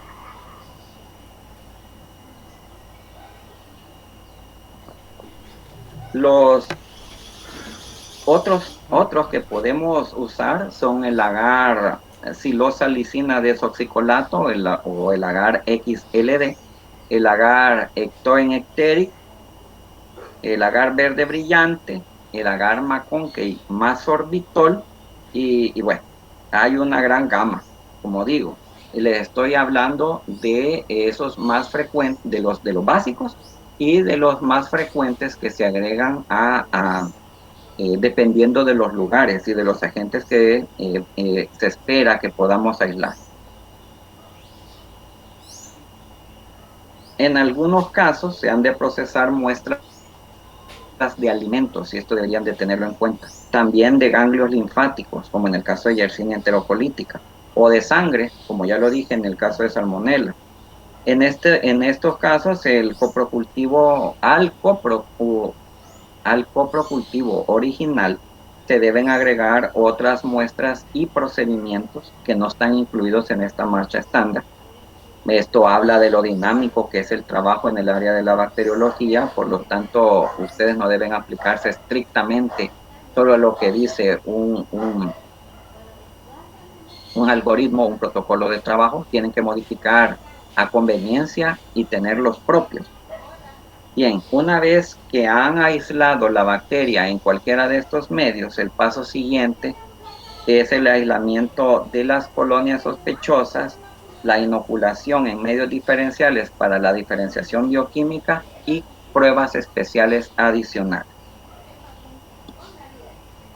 Este es el algoritmo de trabajo, ya después de un paso de incubación de 24 horas a 37 grados centígrados. El resultado en los agares McConkey y Salmonella nos diferencian, el resultado del cultivo en agar McConkey y en Salmonella shigella nos diferencian entre las bacterias lactosa positivas, que son las bacterias que producen colonias coloreadas, y las lactosa negativas, que nos producen colonias incoloras. Esto ustedes ya lo saben. Los sustratos que se agregan a estos medios también ya los conocen, han escuchado hablar de ellos. Pero básicamente el crecimiento en agar McConkey se debe a la utilización de la lactosa, la cual acidifica el medio y hace virar el color a fucsia en los casos de Entamebac coli. es la importancia siempre de escribir todos los nombres completos. No es Entamoeba coli, por supuesto, es Escherichia coli. Las colonias de Escherichia coli son rosado fucsia, este rosado intenso. Para mí una de las bacterias más fáciles de identificar, más versátiles y por lo tanto más chivas es Entamoeba coli. Esta no nos falla, esta no nos va a fallar, no nos va a dar tanto problema. Y las bacterias lactosa negativas, como las que vemos a la par, se van a mantener sin cambio de color en el medio de cultivo, no van a dar colonias incoloras, porque no utilizan la lactosa, no hay acidificación del medio y no hay viraje del ¿cómo se llama?, del indicador de pH. E. coli es una de las más frecuentes lactosa positivas, pero de las lactosa negativas que podemos encontrar como patógenas tenemos a Salmonella, a Shigella y a Yersinia. Ahora, el agar Salmonella Shigella, además de promover el crecimiento de bacterias que producen colonias lactosa negativas, también tiene agregado tiosulfato sódico, lo cual nos permite reconocer tempranamente a especies de bacterias que producen H2S o gas sulfídrico. Esto porque las bacterias que producen ese gas van a ser incoloras con un centro negro, que es debido a la presencia de ese gas. Entonces, además de identificar presumiblemente bacterias del género Salmonella, Shigella y Yersinia, también podemos tener en el agar Salmonella, Shigella una información adicional que nos dice, que nos orienta a qué bacterias pueden ser. Y aquí nos tenemos que remitir a una tabla de resultados y escoger dentro de las posibilidades de las colonias que pueden producir H2S. Principalmente son serotipos de el género Salmonella. Bien, si estamos en una zona endémica para E. coli o 157H7, podemos agregar un agar que no solamente nos dice que hay una Escherichia coli aislada, sino que también estamos en presencia de un serotipo altamente sugestivo de ser O157H7. Esto lo tenemos si agregamos un agar Maconque y más sorbitol, ya que el serotipo O157H7 no utiliza el sorbitol, de tal manera que no hace virar al medio y vamos a tener colonias incoloras de la bacteria específicamente en ese agar. Así se identifica muy presuntivamente a la bacteria en cuestión. Nos da la idea, esto no es definitivo, pero ya cuando tenemos esta información en los medios básicos, podemos inocular los sets de pruebas bioquímicas y darnos un poco duro con los resultados para identificar bioquímicamente a la bacteria. Pero posteriormente a esto, tenemos que hacer la tipificación serológica.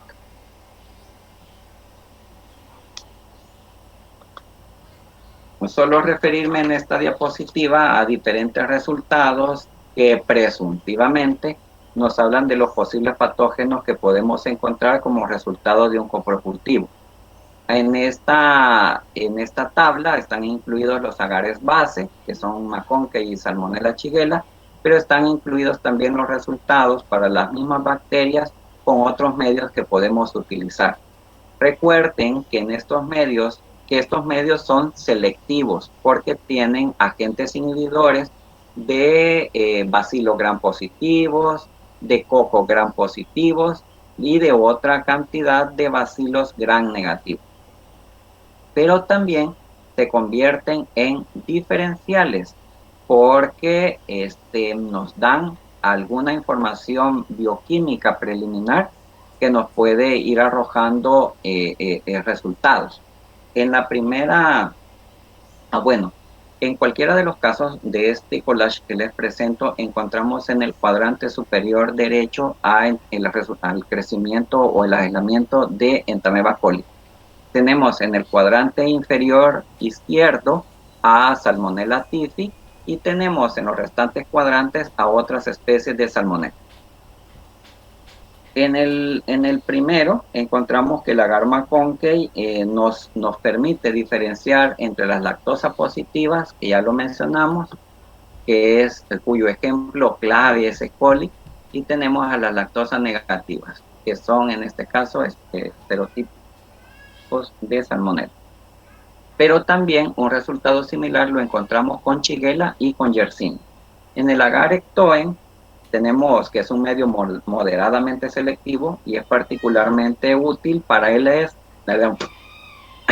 perdón, se me lengua la traba por momento, tratando de dar tanta información y muy rápido. Espero que de verdad no los tenga aburridos, que puedan ir siguiéndome el hilo, captando la información, guardando alguna pregunta. Bueno, les dije al principio, para los que siguen despiertos y despiertas, les dije que podían interrumpirme si algo no quedaba claro o mal explicado.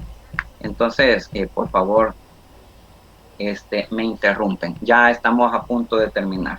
El agar Ectoen, entonces, en él se incluyen lactosa, sacarosa y salicina como sustratos. El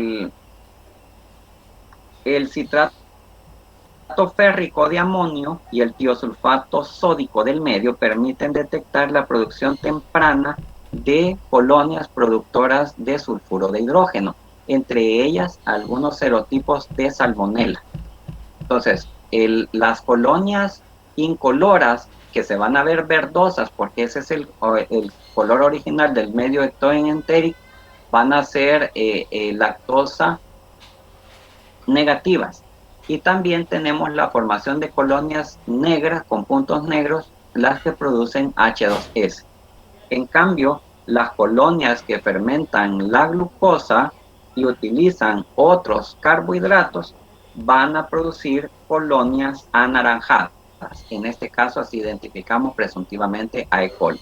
El agar verde brillante es un medio altamente selectivo para especies no típicas. Fíjense, aquí queremos aislar especies que son diferentes a Salmonella typhi y a Salmonella paratyphi. Los fermentadores, estas van a producir colonias blanquecinas. El agar verde brillante contiene un inhibidor para cualquier otro tipo de bacilo, y aunque aquí E. coli ha crecido, fíjense, no crece tan frondosamente como en otras placas. Pero la identificamos por la producción de colonias amarillas. Estas son las bacterias fermentadoras. En el agar XLD se usa para aislamiento de Salmonella y Shigella. Se incluye lisina. Shigella es silosa negativa y lisina negativa, por lo que va a dar colonias rojas. Shigella en este medio va a producir colonias rojas porque es el color original del medio, porque no utilizan ni la silosa ni la lisina. Salmonella utiliza la lisina, pero no la silosa. Entonces, la fermentación implica, aunque utiliza uno de los dos componentes, esa utilización no llega a fermentar el medio, por lo que Salmonella también da colonias rojas en este medio. Y la producción de H2S por algunas cepas también es manifestada por un centro de color negro en esas colonias. En cambio, las colonias que utilizan tanto la lisina como la silosa. ¿Alguien quería participar? Las bacterias que utilizan tanto la silosa como la lisina, como E. coli, entonces me van a seguir produciendo colonias amarillas. El resultado en el agar Salmonella Shigella ya lo conocen, ya lo he mencionado. Vamos a brevificar esta explicación. Y hay otros agares más especializados, como el Chrome-agar, en el que el medio contiene sustratos cromógenos especializados para teñir las colonias de Salmonella y Shigella de violeta rosado o de un violeta azulado. Las especies que no presentan reacción con ninguno de los sustratos cromogénicos mostrarán el color natural de sus colonias, o sea, un color blanquecino. El resultado, entonces, en cualquiera de estos medios selectivos y moderadamente diferenciales, nos identifican presuntivamente a las diferentes especies patógenas que podemos encontrar en un coprocultivo. Vamos entonces a la identificación definitiva de Salmonella. Tenemos evidentemente que sembrar las pruebas bioquímicas. Con Salmonella son típicamente móviles, fermentan la glucosa con producción de H2S en ambiente ácido.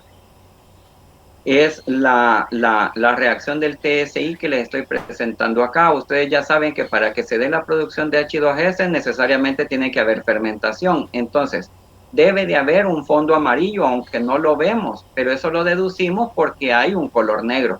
Ese color negro no podría darse en un ambiente como este, alcalino sobre alcalino. Entonces, la lectura es K sobre A, con producción de H2S, en el caso de especies de Salmonella. El citrato y el indol es negativo, y bueno, la identificación bioquímica es una de las más fáciles. Ahora, la serotipificación en este punto es deseable, pero no todos los laboratorios, salvo los de referencia e investigación, tienen los insumos necesarios para hacerlo. Y no me refiero tanto a los costos, que son costosos, obviamente, sino a la disponibilidad de los mismos por la frecuencia con que se les usa. O sea, no les diría a ustedes en los laboratorios privados, miren, tengan los 2.600 serotipos para identificar los diferentes serotipos de Salmonella entérica. No es productivo. Entonces, lo que pueden hacer es con el aislamiento que han hecho, enviarlo a un centro de referencia para que se haga la serotipificación.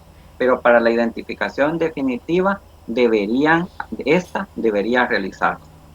Vamos con, ¿qué hacemos con Shigella? Shigella es extrema, esta fulana es un aragán. Todas las especies de Shigella son negativas a todo, Bueno, este resultado negativo en la mayoría de las pruebas bioquímicas que tenemos de rutina es lo que nos orienta precisamente a identificar bacterias del género Shigella. Aquí la tenemos comparada con Escherichia. Vean las reacciones positivas y variables en el caso de Escherichia, pero negativas en el caso de Shigella. Característicamente la movilidad es negativa y aunque fermenta la glucosa, no fermenta ninguna de las otras dos azúcares. Por eso la reacción en el TSI es K sobre A. Algunas llegan a producir gas. Entonces, como la mayoría de las pruebas bioquímicas son negativas, hay que agregar otras para poder identificar entre especies en el género. Y para esto tenemos pruebas como el crecimiento en manitol, el ortonitrofenilgalactósido y la ornitina de carboxilasa. El crecimiento en manitol es negativo para Shigella dysenterie, pero positivo para cualquiera de las otras tres especies. La ornitina de carboxilasa es positiva, al igual que el ortonitrofenil galactósido. Son positivos para Shigella sonnei. Esta última también es positiva para Shigella dysenterie, pero no lo son para el resto de especies. Entonces, la combinación con otras pruebas bioquímicas nos puede dar la identificación de especies. Ahora, al momento de hacer la clasificación, la identificación definitiva, nos topamos con la misma situación que Salmonella. Se han utilizado muchos antisueros comerciales para la identificación de especies relacionadas con brotes epidémicos. Estos antisueros, creo, no están disponibles para la venta comercial y se tienen en lugares de investigación. Por lo tanto, aunque se quisiera comprarlos, creo que no lo podrían hacer, porque estos están relacionados más a la investigación en salud pública, no tanto como para el uso comercial. Entonces habría que preguntar, y esto me faltó sinceramente, aquí es mea culpa, pero se lo puedo dejar de tarea. Ustedes podrían preguntar en antes Laboratorio Central, o ya no sé cómo se llama, creo que es Laboratorio Nacional de Salud Pública, algo así. Ahí es donde se encargan de la serotipificación de bacterias relacionadas con brotes. Entonces, sería bueno preguntar cuál es la marcha relacionada a Shigella. Si no lo hacen ustedes, lo hago yo, me comprometo para un futuro a hacerlo. La identificación definitiva de Escherichia coli, pues como dije, es una de las más fáciles de aislar e identificar. Ahora, el gran problema que yo veo y que es el que les trato de transmitir es cómo interpretar y dar validez al crecimiento de E. coli en una placa de agar McConkey en un coprocultivo, siendo que es miembro de la flora normal y siempre lo vamos a encontrar en un coprocultivo. Si encontráramos una lactosa o colonias lactosa negativas en un coprocultivo, o sea, ok, hay que darle importancia a las lactosa negativas. Perfecto. Pero ¿y si solo crecen lactosa positivas sugestivas de E. coli? ¿Le voy a dar valor o no le voy a dar valor? ¿Qué hago? Porque tanto el coprocultivo de una persona que no tiene una gastroenteritis como del de una que sí, puede tener ese mismo resultado. Entonces, ¿qué hacemos? Hay que tener en cuenta la epidemiología del caso, estar en zona endémica, si es un turista gringo que viene por primera vez al país, si es un niño menor de 10 años, por eso he estado hablando de epidemiología al principio. Todos esos detalles son importantes tenerlos para irle dando importancia al resultado que encontramos en un coprocultivo y más específicamente cuando el presunto agente es Escherichia coli. También hay que tener en cuenta la sospecha clínica del médico. Él tiene cierta información que es necesaria, no siempre la comparten, es más, creo que nunca la comparten, pero sería bueno conocerla para poderle ayudar mejor a él y al paciente. También el no aislamiento de colonias lactosa negativas es un fuerte indicio de que el cuadro puede ser producido por una cepa diarreogénica de Entamoeba coli y por lo tanto se justifica con el seguimiento de la marcha bacteriológica. He visto lugares donde dicen, no, aquí creció solo E. coli, entonces no, ya no le sirve, ya no le monten la bioquímica y ya no hagan la identificación. ¿Cómo? Me parece improcedente. Hay que continuar con no solo la identificación, sino también la serotipificación. Las pruebas altamente sugestivas de que tiene una gastroenteritis, como el PAM, como el crecimiento de colonias altamente sugestivas de O157H7 en el agar McConkey más sorbitol, etcétera. Toda esta información en conjunto nos va a hacer decir, miren, démosle importancia al crecimiento de coli en esta placa de agar McConkey como resultado de un coprocultivo. Bueno, lo dije, Escherichia coli es una de las más fáciles bacterias de identificar. Las colonias son altamente sugestivas, pero cuando sembramos el set de pruebas bioquímicas, el TSI normalmente es ácido sobre ácido con producción de gas. El citrato y la urea son negativos. La movilidad en muchas de las ocasiones es positiva y el indol y el rojo de metilo son característicamente positivos.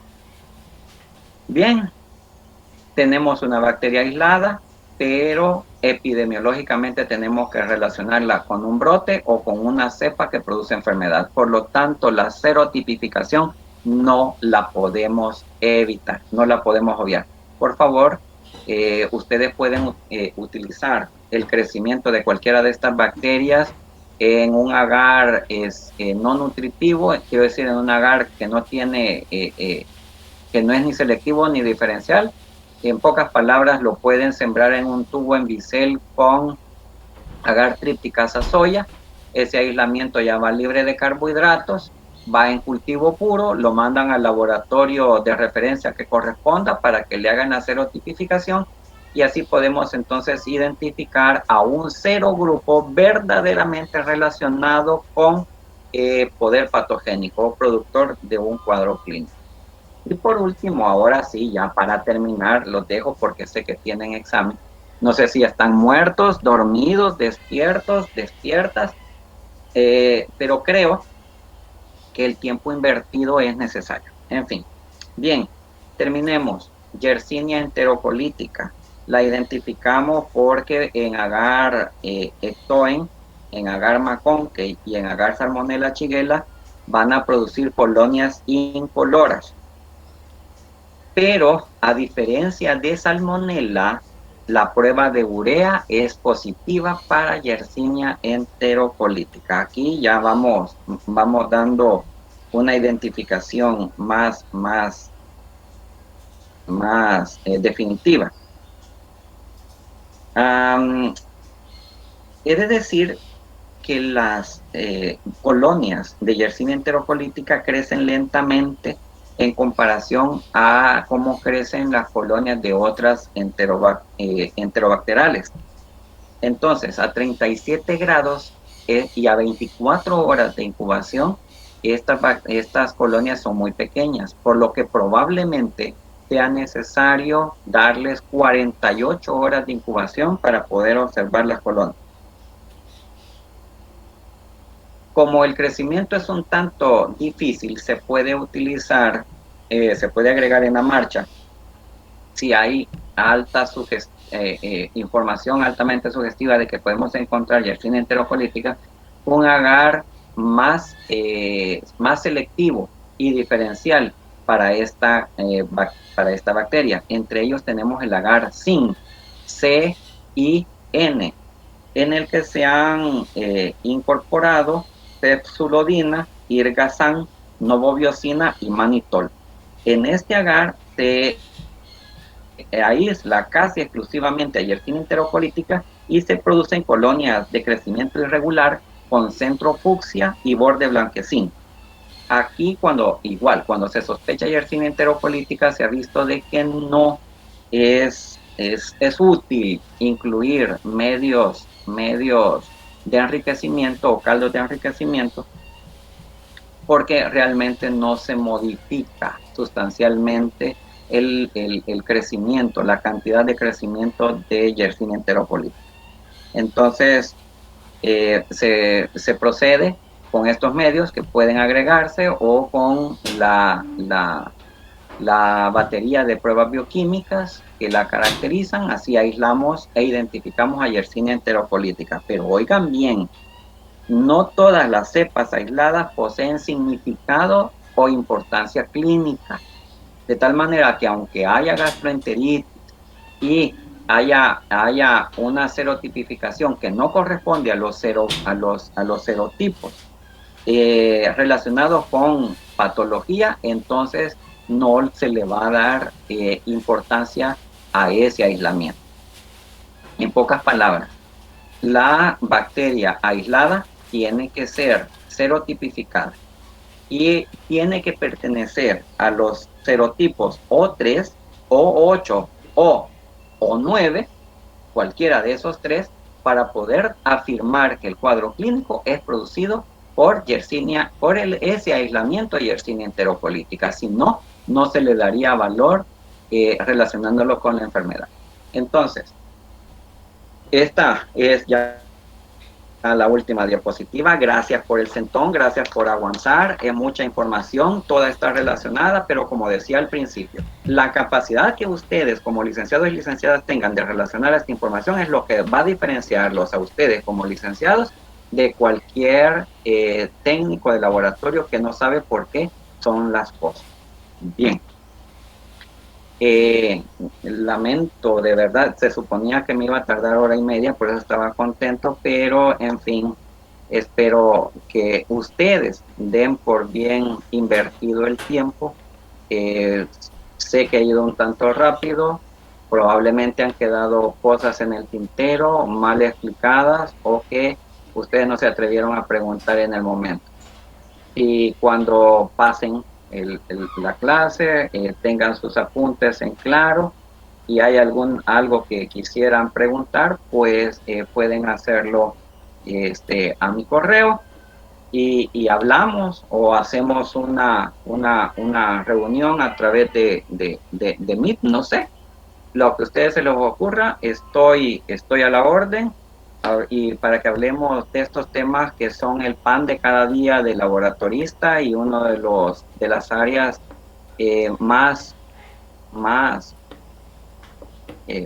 bonitas y excitantes realmente del trabajo de un laboratorista. Espero haberles podido transmitir efectivamente, eficientemente algún conocimiento, y gracias por su atención. Si hubiera alguna pregunta.